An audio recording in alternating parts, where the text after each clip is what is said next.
So if you're looking at buying a 636, there's a couple of things that you want to keep in mind. You can kind of do a lot of different things with these bikes. You know, the question always becomes like, well, is this going to be worth it 2 years, 3 years, 4 years from now? Good morning, good afternoon, good evening, whenever you're watching this video. It's a beautiful, beautiful day in March. It was like shitty as hell weather-wise just the other day, and now it's like this. So some of the best parts about living in Colorado, and also daylight savings. Dude, I woke up late as hell today, but it's okay because it's a Sunday. What I wanted to kind of talk about today was what my thoughts are on the 636 after a year and a half, 2 years of owning it here soon. And up until I had my FZ, I really didn't keep bikes for super long. I like to switch them out and try different things, you know, as long as I wasn't losing too much money on each one. And I've talked about that a little bit in the past. But next to my FZ, I've had this thing almost as long. And I think anytime you get a bike that you're planning to have for a long time, you know, the question always becomes like, well, is this going to be worth it 2 years, 3 years, 4 years from now? You know, as an investment, one, you know, is it going to depreciate like hell? Two, you know, is it going to be reliable? Am I going to enjoy riding it, or am I going to have to do a bunch of maintenance on it? And three, you know, is it going to fit my riding style at that time? And for me, this bike has kind of checked all of those boxes for the most part. I've had a handful of things. Ooh, protesting. Oh, I'm coming in a little hot.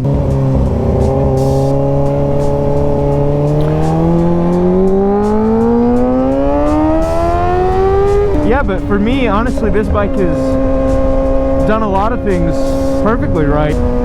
I think a lot of people think that this bike is super overrated. And I would kind of agree with that sentiment to a point, you know. But also, you have to keep in mind, like, this is the only like true 600 you can buy that's like street ready and good to go anymore. It's one of, at least, you know. You can't buy an R6 anymore, at least brand new. So I think that kind of says something about their quality and how long these bikes really do last for. And I have, let's see, just over 20,000 miles on this thing. I've probably put, I don't even remember what it was at when I bought it, but I probably put somewhere in the range of 5,000 to 10,000 on this thing. And there was a good chunk of time I was riding without a speedometer, so it wasn't even tracking the mileage. So my true mileage is definitely higher than that. And honestly, I don't really ever plan to get rid of this bike. I love it. The only thing I would get rid of this bike for is a newer 636, but even then, even the new ones have problems. So if you're looking at buying a 636, there's a couple of things that you want to keep in mind. You know, you can kind of do a lot of different things with these bikes. You can track them, you can turn them into stunt bikes, you can pretty comfortably daily them. I think this bike, as far as just riding comfortability, is much better than some of the other 600s that are out there, specifically the R6. That was what I had my previous 600 experience with, and dude, that thing was just like, it was an awesome bike, but I hated riding it for more than 15 minutes. And granted, I've done some modifications to this thing that kind of inadvertently make it more comfortable, but just stock, this bike is it's a fairly comfortable riding position. So if you're gonna street ride this thing, you can totally do that. If you want to track it, it's a super sport. That's what it's meant to do, you know. And you get that extra 36cc, which you don't get on other bikes. It's hard to say no to. And I mean, these bikes are kind of legendary for stunt riding. So you have so much aftermarket support. Ooh, horses. You have so much aftermarket support, like a ridiculous amount. And you break almost anything on these bikes, you can find a replacement. And fun fact, the frame on these bikes since 2009 has been, yeah, I think it's 2009, has been pretty much unchanged. The only thing they've changed on the frames since 2009 have been, I think, just some of the fucking little fairing pieces that, you know, bolt up the fairings, because obviously they've switched styles a couple of times.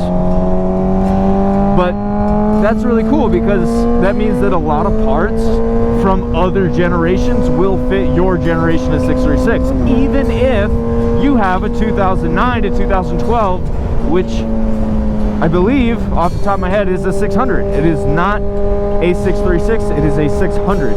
So stuff like that is, you know, it's just like nice little quality of life things here and there. As far as reliability goes, for damn near a year of me owning this bike, so most of the time has been in my ownership, I didn't do anything to it. I left it exactly how I bought it. I was even lacking on the maintenance side of things. Like I maybe did an oil change once in a year, and I was dailying the bike.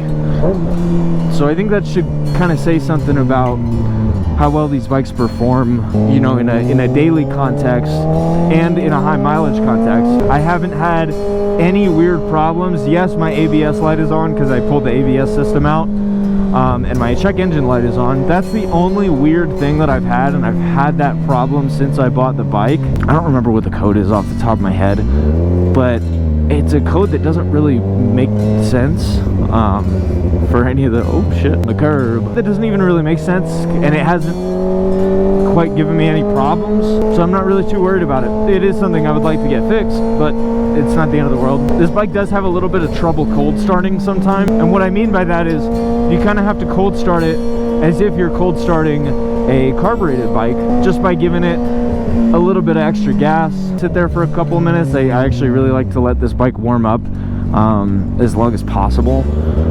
Not really because I'm worried it's going to break anything or the motor's not going to function properly, but mainly just because if I don't quite get all the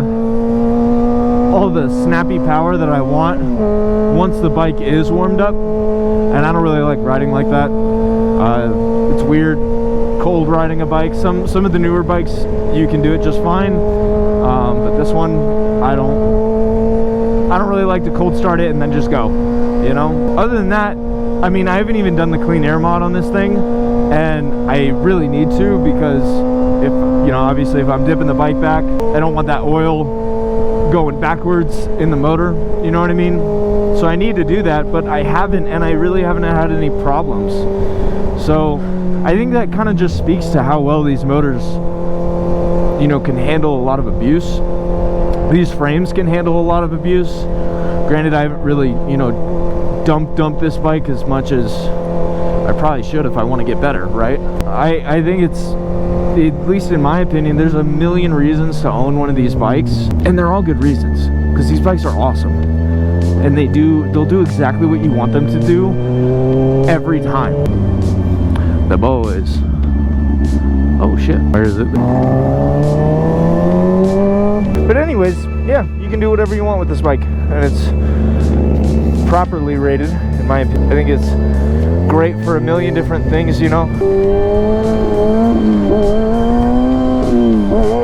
You can comfortably do shit like that just fine. It's reliable.